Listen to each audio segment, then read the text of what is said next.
Hello and welcome to freephotoshop.com and this week's video tutorial looking at the Color Sampler tool. If ever you wanted to keep track of what a specific command or adjustment is doing to the colours of an image, the Color Sampler tool is the tool you need to use. Unlike the eyedropper, it won't add or lift colours, it simply allows you to monitor and measure them. So once again I'm using this colourful spaceship image that I've used before when demonstrating the eyedropper tool here inside Photoshop. And I'm going to give you an example as to why we might use the Color Sampler.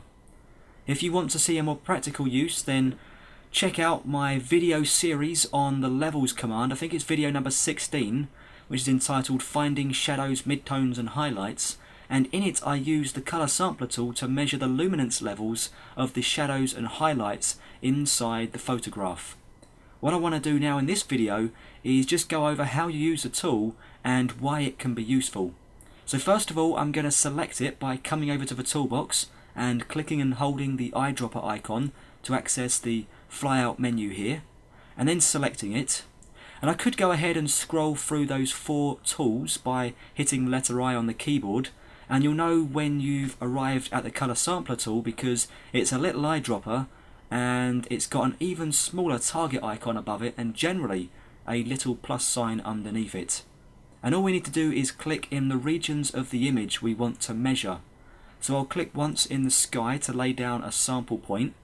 Simple as that. Then to get more control over where I'm clicking, I'll press the caps lock to switch to the precise version of the cursor, and then click to get a second point inside the spaceship.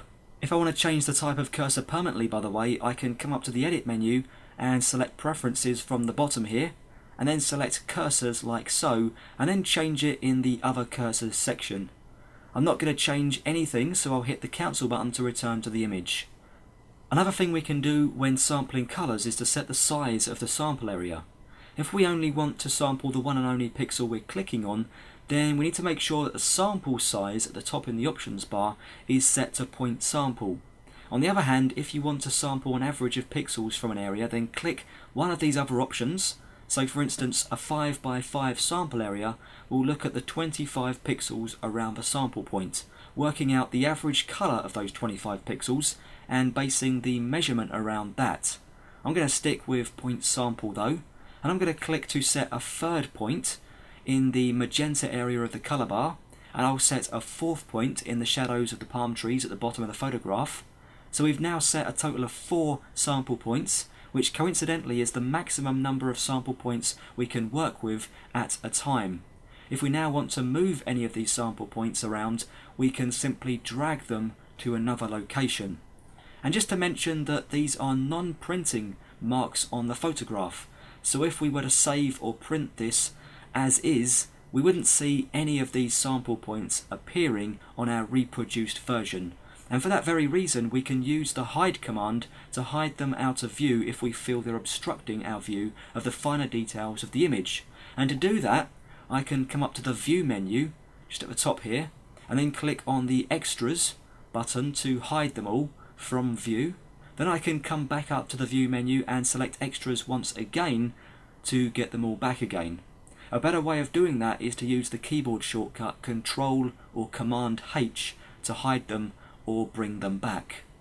Okay, so we've set our sample points. How do we go about reading the values and measuring what's going on then? Well, the answer lies in the info palette. So I'll go ahead and open the info palette up, and if you can't find it on screen, then go ahead and click on the Windows menu at the top here and choose Info. Now you should be able to see 4 additional entries towards the bottom of the palette. If you're familiar with this palette, you've now got 4 additional entries, all numbered from 1 to 4, each one representing a sample point in the image. So here's 1, here's 2, here's 3, and here's 4. At the moment we're reading RGB or red, green, blue values from the sample points, and that's because we're actually working inside an RGB image. If we want to switch to a different way of measuring without actually leaving the RGB colour space, we can click this tiny little eyedropper below the sample number to access a flyout menu that permits us to change the way these colours are expressed, and also the bit depth as well. So for example, I can switch this point to the lab colour values, and now I can measure the lightness and the colour of the A and B channels. I can also make changes to the way these colours are expressed by right-clicking the actual sample point inside the image. Just another way of working. So at this stage you're probably thinking that this is quite useful, but you haven't really seen anything yet that couldn't be done using a standard eyedropper. Well, here's where things get a little more interesting. I'm going to come down to the layers palette, and by way of clicking this adjustment layer icon, I'm going to add a hue saturation adjustment layer. And by the way, this can be any type of adjustment layer you want. It doesn't have to be hue saturation, I'm just using this as an example.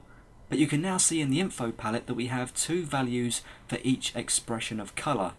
On the left we have the original value, and on the right we have the value that takes into account the adjustments we're making using the adjustment layer, whichever one we've chosen.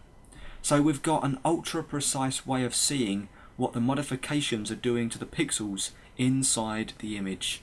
And as I said earlier on, if you want to see a really practical use for sampling colours, then check out Shadows, Midtones and Highlights video that comes as part of my 5-hour massive series on the levels command. For now I'm going to cancel out without making any changes, and the last thing I want to do is delete these sample points from the image. Remember, I could hide them if we need to get them back at some stage in the future, but I don't, so I'll hold down the Alt key here on the PC, that's the Option key on the Mac, and hover over one of the points. The cursor will change to a little pair of scissors like you're seeing now on screen, and then I'll click to delete it. And you can do that with the other three if you choose, or a better way if you want to delete all of them is to come up here to the options bar and click this clear button like so. Well, I hope you found that helpful. Hope you found the information that's contained inside this video informative.